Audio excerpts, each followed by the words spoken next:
খেলায় নতুন প্লেয়ার হতে নয়, খেলার নিয়ম বদলাতে এসেছি। জয়পুরহাটে নাহিদ ইসলাম। যে কোনো ফ্যাসিবাদের বিরুদ্ধে কঠোর প্রতিরোধের হুঁশিয়ারি জামায়াতের।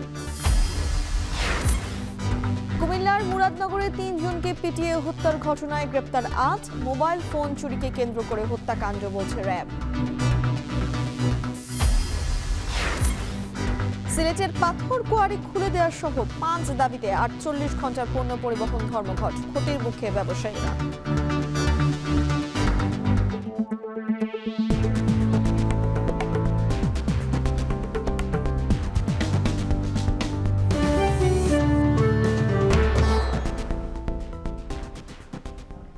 শুনছিলেন শিরোনাম। স্বাগত। এখন জনপদের সঙ্গে আছি আমি তানজিলা খান মেম। জাতীয় নাগরিক পার্টির আহ্বায়ক নাহিদ ইসলাম বলেছেন, পুরনো খেলায় নতুন প্লেয়ার হতে নয়, খেলার নিয়ম বদলাতে এসেছি। জুলাই পদযাত্রায় অংশ নিয়ে বিকেলে জয়পুরহাটে পথসভায় তিনি এই কথা বলেন। একই সভায় বক্তব্য রাখেন দলের দক্ষিণাঞ্চলের মুখ্য সংগঠক হাসনাত আব্দুল্লাহ সহ কেন্দ্রীয় নেতারা। পঞ্চম দিনের মতো বগুড়া সহ ৩টি জেলায় পদযাত্রায় সফর করছেন এনসিপির নেতাকর্মীরা। মাজেদুর রহমানের পাঠানো তথ্য ছবি নিয়ে বিস্তারিত। জুলাই হত্যার বিচার, রাষ্ট্র কাঠামো সংস্কার এবং নতুন সংবিধানের দাবি নিয়ে জাতীয় নাগরিক পার্টি এনসিপি পঞ্চম দিনের মতো বগুড়া সহ ৩ জেলায় সফর করছে। শনিবার সকালে বগুড়ার পর্যটন মোটেলে উপস্থিত হন এনসিপির নেতাকর্মীরা। এ সময় জুলাই যোদ্ধা এবং অভিভাবকদের আহাজারিতে ভারী হয়ে ওঠে চারপাশ। তাদের সঙ্গে নানা বিষয়ে মতবিনিময় করেন নাহিদ ইসলাম, তাসনিম জারা, সার্জিস আলম, হাসনাত আব্দুল্লাহ সহ এনসিপির শীর্ষস্থানীয় নেতারা। এরপর শহরের পলিটেকনিক মোড়ে পদযাত্রায় অংশ নেন নেতাকর্মীরা। সেখান থেকে পদযাত্রা শেষে সাতমাথা এলাকায় পথসভা করেন এনসিপির নেতারা। সেখানে নতুন রাজনৈতিক দলটির নেতাকর্মীরা অভিযোগ করেন, অনেক জেলাতেই প্রশাসনের ভূমিকা নিরপেক্ষ নয়। এছাড়াও পথসভায় নতুন সংবিধানে জুলাই সনদ অন্তর্ভুক্তর দাবি জানান দলটির নেতারা। এরপর বিকেলে জয়পুরহাটে পৌঁছায় এনসিপি নেতাদের গাড়িবহর। সেখানে স্থানীয় নেতাকর্মীদের সাথে নিয়ে শহরের আমতলী থেকে পদযাত্রা করে শহীদ ডাক্তার আবুল কাশেম ময়দানে অংশ নেন তারা। সেখানে বক্তব্য রাখেন এনসিপির আহ্বায়ক নাহিদ ইসলাম ও দক্ষিণাঞ্চলের মুখ্য সংগঠক হাসনাত আব্দুল্লাহ। আমাদের এবারের আন্দোলন, আমাদের এবারের কর্মসূচি নতুন দেশ গঠনের। কারণ আমরা বলেছিলাম শুধু শেখ হাসিনার পতন নয়, দেশের রাজনৈতিক ব্যবস্থার পরিবর্তন করতে হবে। ক্ষমতার পরিবর্তন নয়, শুধু দলের পরিবর্তন নয়, এই মাফিয়া দুর্নীতিবাদ সিস্টেমের পরিবর্তন করতে হবে। জুলাই পদযাত্রার পঞ্চম দিনে বগুড়া জয়পুরহাটের পর নওগাঁয় পদযাত্রা ও পথসভায় অংশ নেবেন এনসিপির শীর্ষ নেতারা। সাদাত শাহেদ, এখন। জামায়াতে ইসলামের আমির ডাক্তার শফিকুর রহমান বলেছেন, নতুন পুরাতন বুঝি না, আগামীতে যে কোনো ফ্যাসিবাদের বিরুদ্ধে কঠোর প্রতিরোধ গড়ে তুলতে হবে। যে যুবকরা রক্ত দিয়ে নতুন বাংলাদেশ রেখে গেছেন, সেই রক্তের সাথে বেইমানি করতে দেব না। সকালে কুমিল্লার পদুয়ার বাজার বিশ্ব রোড এলাকায় পথসভায় তিনি এসব কথা বলেন।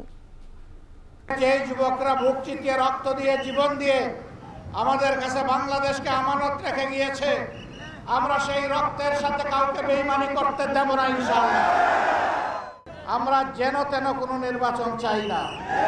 বাংলাদেশে বিভিন্ন জায়গায় ইদানিং রাজনীতির নামে যে অপকর্ম আর উৎপাত আমরা লক্ষ্য করছি, আমরা সংশ্লিষ্ট দলগুলোকে বলবো, সাবধান হন, নিজেদেরকে সামলান, নইলে জনগণই আপনাদেরকে সামলিয়ে দেবে ইনশাআল্লাহ।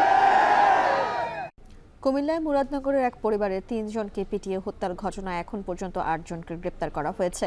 মোবাইল ফোন চুরিকে কেন্দ্র করে হত্যাকাণ্ড বলছে র্যাব। এই ঘটনায় সকালে বাঙ্গুরা থানায় স্থানীয় ইউপি চেয়ারম্যান সহ ৩৮ জনের নাম উল্লেখ সহ ৬৩ জনের বিরুদ্ধে মামলা করেছে নিহত রুবি আক্তারের মেয়ে রিক্তা। এমন অবস্থায় গ্রেপ্তার আতঙ্কে গ্রাম ছেড়ে পালিয়েছেন অভিযুক্ত সহ বেশিরভাগ পুরুষ। খালেদ সাইফুল্লাহর প্রতিবেদন। মুরাদনগরের বাঙ্গুরায় মাসহ ২ সন্তানকে পিটিয়ে ও কুপিয়ে হত্যার ঘটনায় এখনও নিস্তব্ধ করইবাড়ি গ্রাম। গ্রেপ্তার আতঙ্কে পুরুষ শূন্য বেশিরভাগ বাড়ি। মারা গেছেন ৩ জন, এর কারণে মনে হয় রাস্তাঘাট মানে ফাঁকা হইলিছে, দোকানপাট বন্ধ। কি দোকানপাট বন্ধ, এটাই দেখতেছি, বুঝছেন নি, মানুষ নাই, কিছু নাই, জন কোনো কিছু নাই।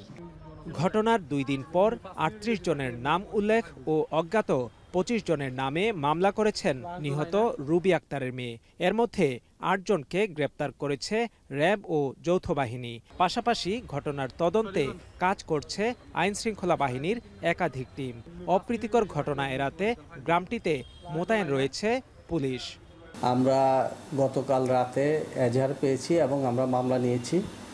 এখানে এজাহারে 38 জন আসামি এবং অজ্ঞাতনামা 20-25 জনকে নিয়ে আমরা মামলা নিয়েছি। এজাহারনামীয় আসামি গ্রেপ্তার করেছি এবং আমাদের অভিযান অব্যাহত আছে। আমরা এই ঘটনায় যারা জড়িত তদন্ত সাপেক্ষে সবাইকে আইনের আওতায় নিয়ে আসব। নিহতদের বিরুদ্ধে মাদকের একাধিক মামলা থাকায় মাদক সংশ্লিষ্টতার অভিযোগ আনা হলেও একে পরিকল্পিত হত্যাকাণ্ড বলে দাবি করছেন স্বজনরা। আমার মা ইয়াবা ব্যবসায়িক, আমার মা মাদক ব্যবসায়িক, আমার মা কুখ্যাত সন্ত্রাসী। ওরা কত কিছু বলতে, যেগুলো সব মিথ্যা অপবাদ। প্রথম ওরা যখন হামলাটা দেয় সিসি ক্যামেরা ফুটেজটা, সিসি ক্যামেরা যে আছে এখানে ওরা দেখে নাই। পরে যখন দেখতে পারছে সিসি ক্যামেরা গুলো ভেঙে ফেলছে ওরা পরিকল্পনা ভাবে ওরা আগে সিদ্ধান্ত নিছে যে আমাদের বংশ নির্বংশ করে ফেলবে, আমাদের বংশের একটা পিঠটাও বাঁচায় রাখবে না। গত বৃহস্পতিবার এখানে নৃশংসভাবে 3 জনকে পিটিয়ে হত্যা করে গ্রামের মানুষজন। এরপর থেকে প্রতিটি বাড়িতেই এভাবে তালা ঝুলছে। মামলার আতঙ্কে এই করইবাড়ি গ্রাম এখন পুরুষশূন্য। এদিকে শুক্রবার রাতে পুলিশের প্রহরায় নিহত রুবি বেগম, তার মেয়ে জোনাকি ও ছেলে রাসেলের মরদেহ দাফন করা হয়। বৃহস্পতিবার সকালে মোবাইল চুরির ঘটনাকে কেন্দ্র করে নিহত রুবি আক্তারের সঙ্গে ইউপি সদস্য বাচ্চুর বাকবিতণ্ডা হয়। এরপর রুবি আক্তারের বাড়ি ভাঙচুর করা হয়। এ সময় মা রুবি আক্তার, তার ছেলে রাসেল ও মেয়ে জোনাকিকে পিটিয়ে ও কুপিয়ে হত্যা করা হয়। খালেদ সাইফুল্লাহ, এখন কুমিল্লা। কুমিল্লার মুরাদনগরের বাহিরচরে নারীকে নিপীড়ন ও ভিডিও ছড়িয়ে দেওয়ার ঘটনায় প্রধান অভিযুক্ত শাহপরানকে কারাগারে পাঠিয়েছে আদালত। দুপুরে তাকে কুমিল্লার আমলি আদালতে তোলার পর শুনানি শেষে মোমিনুল হক এই আদেশ দেন। এর আগে বৃহস্পতিবার বিকেলে শাহপরানকে কুমিল্লার বুড়িচং থেকে গ্রেপ্তার করা হয়। পরে ঢাকায় সংবাদ সম্মেলন করে ঘটনার সাথে শাহপরানের জড়িত থাকার কথা জানায় র্যাব। এই মামলায় আগামীকাল শাহপরানের রিমান্ড আবেদন করবে পুলিশ। 26 জুন রাতে মুরাদনগরের বাহিরচর গ্রামে ওই নারীকে ধর্ষণের পর নির্যাতন ও বিবস্ত্র করে সে ভিডিও সামাজিক যোগাযোগ মাধ্যমে ছড়িয়ে দেওয়া হয়। এই ঘটনায় ধর্ষণ ও পর্নোগ্রাফি আইনে আলাদা 2টি মামলা দায়ের করেন ভুক্তভোগী নারী। ধর্ষণ মামলার প্রধান আসামি ফজর আলী পুলিশ হেফাজত থেকে চিকিৎসাধীন রয়েছেন, আর কারাগারে আছেন ফজর আলীর ছোট ভাই শাহপরান সহ 5 জন।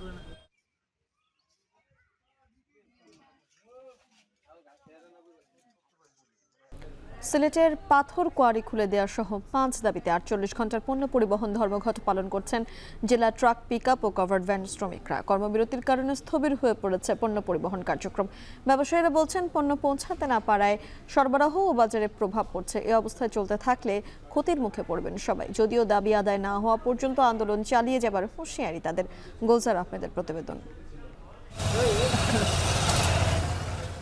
সকালের সিলেট শহর, ফাঁকা সড়ক, দাঁড়িয়ে আছে ট্রাক, লরি, বন্ধ সকল ধরনের লোড আনলোড। 5 দফা দাবিতে সকাল 6টা থেকে সিলেট জেলায় সর্বাত্মক পণ্য পরিবহন ধর্মঘটের কারণে এমন চিত্র। এতে অচল হয়ে পড়েছে জেলার বাণিজ্যিক কার্যক্রম। ট্রাক, লরি মালিক ও শ্রমিকরা বলছেন তাদের আন্দোলনের কেন্দ্রবিন্দুতে রয়েছে পাথর কোয়ারিগুলো খুলে দেওয়ার দাবি। এছাড়া ক্রাশার মেশিনে অভিযান বন্ধ এবং চালকদের হয়রানি নির্যাতনের প্রতিবাদে সব কার্যক্রম বন্ধ রেখেছেন তারা। মাল বহন আমরা লোড করতে পারতাম না, ওটাই আমরা এখন বর্তমানে বইয়া রয়েছে। এখন সন্ধ্যার পরে আমরা লোড লইব। তো গাড়ি কেউ লই না, লইলে এখন যদি সাড়ে তো লইব, সাড়ে না তো আর নাই। আন্দোলনে ব্যাহত হচ্ছে জেলা শহরের বাজার সরবরাহে। পণ্য পরিবহন বন্ধ থাকায় বিপাকে পড়েছেন স্থানীয় ব্যবসায়ীরাও। খালিঘাট তো মাল নিয়ে আমরা গ্রামের বাজারও বেশি না, ইয়া দেখলাম যে মাল লোন নাই। এখন তো আমরা মাল লইয়া হিন্ন যাওয়া সম্ভব না। তাকে কয় লোড লইতাম না, আমরা এটা তো আমরা গাড়ি ভেঙে লিব, এই করবো সেই করবো ডরাই তারা। এখন আমরা তো মাল লইয়া আটকে গেছি, আমরা তো বুসি মালের দোকানদারি করি, বুসি মাল লইয়া এখন আটকে গেছি। ট্রাক, লরি মালিক শ্রমিক ঐক্য পরিষদের নেতৃত্বে চলা এ আন্দোলনের পরিবহন নেতারা বলছেন দাবি না মানা পর্যন্ত কর্মসূচি চলবে। প্রয়োজনে আরও কঠোর কর্মসূচিতে যাবেন তারা। আপনারা আমাদেরকে নিয়ে বসে আমাদের এই যে কোয়ারিগুলা ওপেন করে দেন, লিজের মাধ্যমে দেন, কানেকশনের মাধ্যমে দেন, দিয়ে আমাদেরকে এই সারা সিলেটের শ্রমিককে এবং সারা সিলেটের শ্রমজীবী মানুষদেরকে বাঁচার উপায় করে দেন। 48 ঘন্টা পরে ওনারা আমাদের এই দাবির সাথে এক হয়ে সারা সিলেটে গণ এবং পণ্য পরিবহনে সমস্ত ধরনের আন্দোলন কর্মসূচি দেওয়া হবে। প্রয়োজনে আমাদের দাবি আদায় না হওয়া পর্যন্ত আমাদের সিলেট থেকে শুরু করে বাংলাদেশের 64টি জেলায় এই আন্দোলন ছড়িয়ে পড়বে। যদিও জেলা প্রশাসন আনুষ্ঠানিক কোনো বক্তব্য না দিলেও তারা বলছে প্রশাসনের পক্ষ থেকে বিষয়টি সমাধানের চেষ্টা চলমান রয়েছে। গুলজার আহমেদ, এখন সিলেট। ডিগ্রি ইঞ্জিনিয়ারদের অযৌক্তিক 3 দফা দাবি ও সম্প্রতি রুয়েটে ষড়যন্ত্রমূলকভাবে তাদের নিম্ন গ্রেডে নিয়োগ দেওয়ার পায়তারার প্রতিবাদে রাজশাহীতে মানববন্ধন কর্মসূচি পালিত হয়েছে। দুপুরে রাজশাহী পলিটেকনিক ইনস্টিটিউট ও অন্যান্য পলিটেকনিক ইনস্টিটিউটের শিক্ষার্থীরা এই কর্মসূচির আয়োজন করে। পলিটেকনিক ইনস্টিটিউট থেকে মিছিল নিয়ে নগর ভবনের সামনে মানববন্ধন করে তারা। এই সময় শিক্ষার্থীরা জানান, সম্প্রতি রুয়েটে ডিগ্রি ইঞ্জিনিয়ারদের 10ম গ্রেডে নিয়োগের জন্য বিজ্ঞপ্তি প্রকাশ করে প্রশাসন, যেটি মূলত ডিপ্লোমা ইঞ্জিনিয়ারদের জন্য নির্ধারিত। রুয়েট শিক্ষার্থীদের 3 দফা দাবির একটি দাবি 10ম গ্রেড উন্মুক্ত করেন, যাতে সবাই সেখানে পরীক্ষা দিতে পারে। কিন্তু ডিপ্লোমা ইঞ্জিনিয়াররা এই 10ম গ্রেড সবার জন্য উন্মুক্ত করা হোক এটার বিপক্ষে। এ সময় রুয়েট শিক্ষার্থীদের 3 দফা দাবিকে অযৌক্তিক দাবি বলেও দাবি করেন তারা। পঞ্চগড়ের খুনিয়াপাড়ার সীমান্ত দিয়ে নারী শিশু সহ 15 জনকে পুশিন করেছে বিএসএফ। এদিকে ঠাকুরগাঁওয়ে 2 শিশু সহ পুশিন করা হয়েছে আরো 6 জনকে। রাতে পঞ্চগড় সদর উপজেলার খুনিয়াপাড়ার সীমান্ত দিয়ে তাদের পুশিন করা হয়। পরে নীলফামারী 56 বিজিবির টহল দল তাদের আটক করে থানায় পাঠায়। আটককৃতরা সবাই খুলনা ও নড়াইল জেলার বাসিন্দা। তারা দীর্ঘদিন ভারতের বিভিন্ন এলাকায় শ্রমিক হিসেবে কাজ করতেন। এদিকে ঠাকুরগাঁওয়ে পীরগঞ্জ থানার বেরচুনা বিওপির সীমান্ত দিয়ে 6 জনকে পুশিন করেছে বিএসএফ। ভোরে পীরগঞ্জ উপজেলার বৈরচুনা বিওপির 6 নম্বর সাব পিলারের কাছ থেকে তাদের আটক করে বিজিবি। আটককৃতরা প্রায় 2 বছর আগে অবৈধভাবে ভারতের মুম্বাইয়ে গিয়েছিল। তারা সবাই নড়াইলের কালিয়া থানার বাসিন্দা।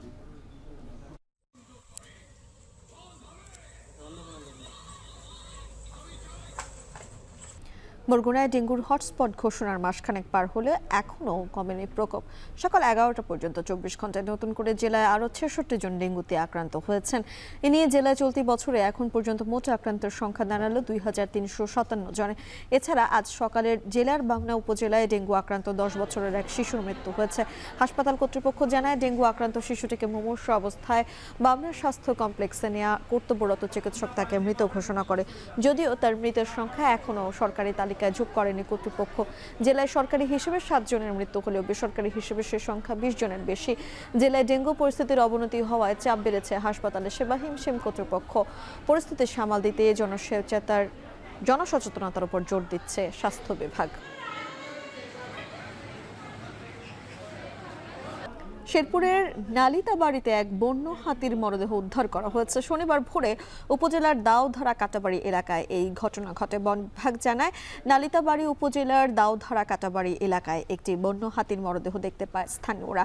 পরে খবর পেয়ে জীববৈচিত্র্য ও সংরক্ষণ বিভাগ এবং বন বিভাগের কর্মকর্তারা ঘটনাস্থলে পৌঁছে মরদেহটি উদ্ধার করে। প্রাথমিকভাবে ধারণা করা হচ্ছে হাতিটি বিদ্যুৎ স্পৃষ্টে মারা গেছে। খবর পেয়ে ঘটনাস্থল পরিদর্শন করেছেন সংশ্লিষ্ট কর্মকর্তারা। এ ব্যাপারে প্রয়োজনীয় ব্যবস্থা নেওয়ার কথা জানিয়েছে প্রশাসন।